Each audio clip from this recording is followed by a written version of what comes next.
اب رخ کرتے ہیں سیالکوٹ کا، جہاں ABC نیوز کی بیورو چیف محمد ارشد رحمانی کی رپورٹ کے مطابق ڈپٹی کمشنر محمد ذوالقرنین کا شہر کے مختلف علاقوں کا دورہ، بارشی پانی کے نکاس کے لیے SWMC کے عملہ کو ہدایات جاری کی۔ بارش کے پانی کے فوری نکاس کے لیے عملہ مشینری سمیت فیلڈ میں موجود۔ بارش شروع ہوتے ہی SWMC کے مقامی حکام کو عملہ سمیت ڈیوٹی پر پہنچنے کی ہدایات جاری۔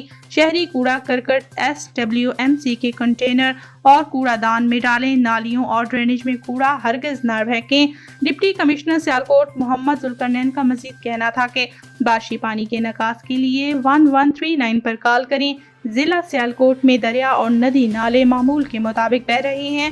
آج صبح سیالکوٹ کینٹ میں 17 اور شہر میں 11 ملی میٹر بارش ریکارڈ کی گئی۔